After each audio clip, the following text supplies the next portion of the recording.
नमस्कार दोस्तों, मैं मंजीत सिंह अरोड़ा मानव चेतना से आज फिर दोबारा कोरोना योद्धाओं के पास आए हैं। जिस प्रकार से अन्य प्रदेशों में कोरोना के मामले बढ़ते नज़र आ रहे हैं, एक तरफ उत्तराखंड सरकार इस तरफ जो है आलस का रुख अपना रखी है। बिल्कुल कोरोना योद्धाओं का पता नहीं किया जा रहा और कोरोना कहीं ना कहीं प्रदेश में दस्तक दे रहा है। नमस्कार भाई जी। नमस्कार सर, मैं संतोष। आपके सभी दर्शकों को और आपके लिए बहुत बहुत धन्यवाद। आप हमारी मांग को बार बार उठा रहे हो गवर्नमेंट के सामने। भले गवर्नमेंट ने हमारी तरफ से आंख और कान दोनों चीज़ें बंद कर रखी है, बट आपका हमारे साथ पूरा सहयोग है सर। बहुत बहुत धन्यवाद। मैं आपके सामने सर पिछले 7 महीनों से हम लोग धरने में बैठे हैं यहाँ पे। आप बार बार हमारी बात उठाते हो, पर गवर्नमेंट को हमारा 7 महीने दिख नहीं रहे हैं। आज हमारी हालत इतनी दयनीय हो चुकी है यहाँ पे कि हम लोग अब मजबूरन मतलब अपना रास्ता छोड़ने के लिए मजबूर हो चुके हैं। आपको पता है कि हालांकि हमने ये खून का लेटर राज्यपाल महोदय जी को भी दिया था, तब भी इस पर कोई कार्रवाई नहीं हुई कि हमें इच्छा मृत्यु दे दीजिएगा।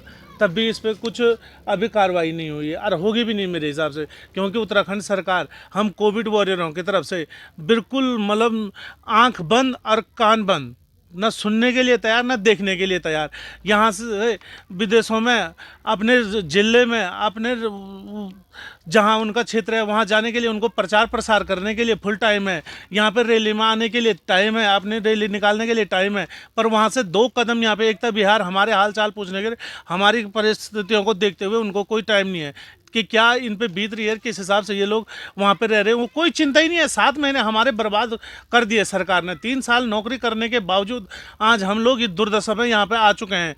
3 साल नौकरी करने के बावजूद आज 7वां महीना हमारे नौकरी के लिए दर दर भटक रहे हैं।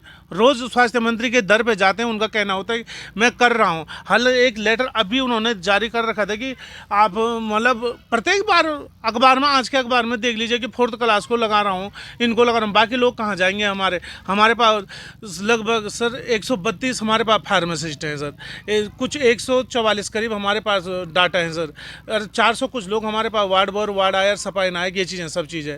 ऑक्सीजन प्लांट 77 है सर, आज तक 0 हो रखा है सर। क्या लगता है जिस प्रकार से अन्य प्रदेशों में कोरोना के मामले आ रहे हैं, कहीं ना कहीं गति पकड़ेंगे और उसके बाद सरकार कहीं ना कहीं ये ना हो जाए उनके हाथ पैर फूल जाएं और व्यवस्था कर ना पाए, तो अब क्या लगता है आपको क्या करना चाहिए सरकार को ऐसी स्थिति में? सर हम 3 साल का एक्सपीरियंस कोविड स्टाफ को होते हुए अब कोविड में आने का इंतज़ार कर रहे हैं कि कोविड कब आता कब आता कब आता। जो सैंपल की जांचें हो रही है उनका रिकॉर्ड आज तक हुआ नहीं। परसों एक अखबार में आया था कि गवर्नमेंट ने 10 संदिग्ध मरीजों को पकड़ा है कोविड के, पर पता नहीं उनकी रिपोर्ट क्या आई क्या नहीं आई, वो आज तक पब्लिक के लिए हुआ ही नहीं। अब क्या चाहती है सरकार वो तो वही जाने, उनके मंत्री जाने, या हमारे स्वास्थ्य मंत्री क्यों कोविड को देखने के लिए इतना वो हो गया। स्वास्थ्य धन सिंह रावत जी, आप ये देखिए कि कोविड में पिछले क्या हाहाकार मचाए थे, अब उस देखने के लिए उसका इंतजार कर रहे हो क्या?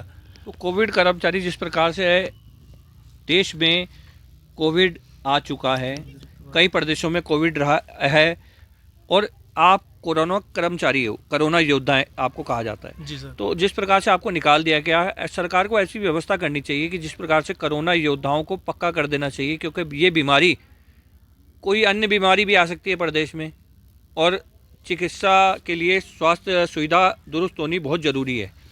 तो कर्मचारी जहाँ पर अस्पतालों में है ही नहीं, तो आप लोगों की ज़रूरत है, इस समय सरकार को करना नहीं चाहिए? यस सर, हमने तो सर उस दौर में काम करा था कि जब अपने अपनों को नहीं छू रहा था सर। हमने कितने डेड बॉडियाँ जलाई हैं सर शमशान घाट में सर।